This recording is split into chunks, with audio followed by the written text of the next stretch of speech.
ऐसा कोई देश नहीं है जो अपने आप को पैसों के मामले में आगे नहीं देखना चाहता हो। सब देखना चाहते हैं और लोग उसके लिए मेहनत भी करते हैं। लोग नए नए चीजों का इन्वेंट करके, एक्सपेरिमेंट करके दुनिया में अपना नाम कमाते हैं। लेकिन वही ये पोर्की हम फकीर भिखारियों में नाम बना रहे हैं।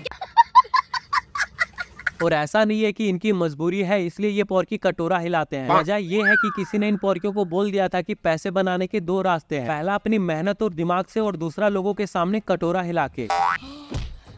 फिर क्या लग गए ये पोर्की अपने काम पे, लोगों के सामने जाते और बोलते हैं कि हम मुसलमान हैं, अल्लाह के नाम पे दे दो, अल्लाह के नाम पे दे दो।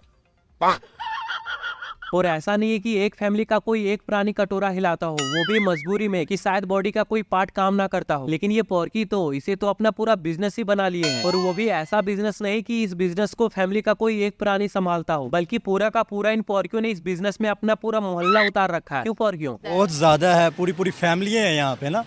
लेडीज पार्क में बैठे होंगे, बच्चों ने बस ये सामान थोड़ा बहुत पकड़ा है, किसी ने बिस्किट पकड़े हुए हैं या नाड़े पकड़ लिए हैं,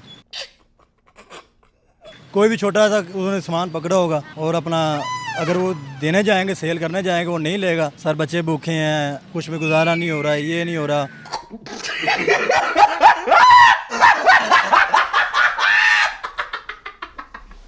लेकिन एक बात तो है कि इन पोर्कियों में जज्बा बहुत ही ज्यादा है, क्योंकि अब जिस देश के बड़े तो बड़े लेकिन अपने बच्चों को भी ये ट्रेनिंग पूरे जोरों शोरों से देते हैं और फिर भी दुनिया के सामने आके कहते हैं तो इंशाल्लाह हमारा पाकिस्तान जो है तरक्की करेगा।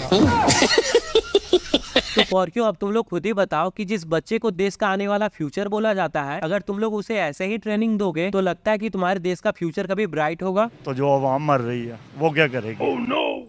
अरे बिना दिमाग के चलते फिरते जाहिल प्राणी, जिस हाथ से तुम लोग कटोरा हिलाते हो कुछ और हिला लिया करो। मतलब कुछ अच्छे काम भी कर लिया करो, बच्चों से ऐसे काम क्यों करवाना? क्योंकि इनको आदत पड़ जाती है भीख मांगने की। इनको ये इजी लगता है कि ये इजी कमाई है, तो बच्चों को भी अपनों को ये लगा देते हैं इसी काम पे। वैसे एक बात तो है, अगर कोई बड़े जाहिल पोर्की भीख मांगे तो उसे मना करके कुछ बोल भी सकते हैं, लेकिन बच्चों का क्या, वो तो पूरा जिद पे ही अड़ जाते होंगे। क्यों पोर्कियों? किसी भी जूस वाले के पास आप खड़े हैं ना, तो वो कहते हैं पहले हमें दे दो, आप जूस पियो या ना पियो। तो ये बहुत शर्म की बात है, ये बड़े दुख की बात है, इसके ऊपर तवज्जो होनी चाहिए। अरे पोर्कियों, उसके ऊपर तवज्जो तो तब होगा ना जब तुम्हारे देश का पीएम सही हो, लेकिन वो तो खुद ऐसे कोई अपने दोस्त मुल्क को छोड़े नहीं जिसके पास जाके डॉलर के लिए रोए नहीं। बात तो सही है। और अच्छी बात यह है कि इन पोर्कियों के ऊपर तरस खा के लोग डॉलर दे भी देते हैं, है कि नहीं पोर्कियों? बाजी पाकिस्तानी के दिमागों में तरस खा के ये दे देते हैं कि महंगाई बहुत है, तो वो सोचते हैं कि शायद हालात ही ऐसे हैं कि चलो इनको 5-10 रुपये देने से क्या फ़र्क पड़ता है, तो इसलिए वो दे देते हैं। लेकिन पोर्कियों, हाथ पैर सही होने पर भी भीख मांगना ये सही बात नहीं है कि नहीं? ये बात बिल्कुल दुरुस्त है, ये मांगना अच्छी बात नहीं है, इसलिए हम लोग बदनाम हैं।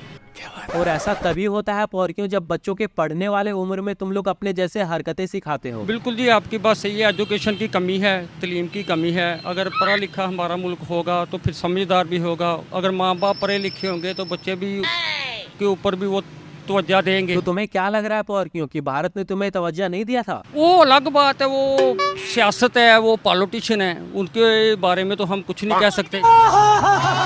शाबाश बेटा, बहुत बड़ी। और धीरे धीरे इन पोर्कियों के भीख मांगने वाला बिजनेस इन पोर्कियों के मोहल्ले तक ही सीमित नहीं रहा। इस बिजनेस का ब्रांच ये पोर्के अपने पूरे देश में तेजी से फैला रहे हैं। वो भी क्या बोल के पता है? ये आप जूस पॉइंट वाला इतना ना कमा रहे हो जितनी कि उनकी पूरी फैमिली जैसे निकली होती है वो मंथली कमा रहे हैं। अरे पोर्कियों, उसे कमाना नहीं कहते, उसे भीख मांगना कहते हैं। लेकिन और बताओ, भीख मांगने के लिए तुम लोग करते क्या हो? लंगड़े लुल्ले करके खड़े कर देते हैं, मारते हैं, शाम को कटोरा भरना चाहिए।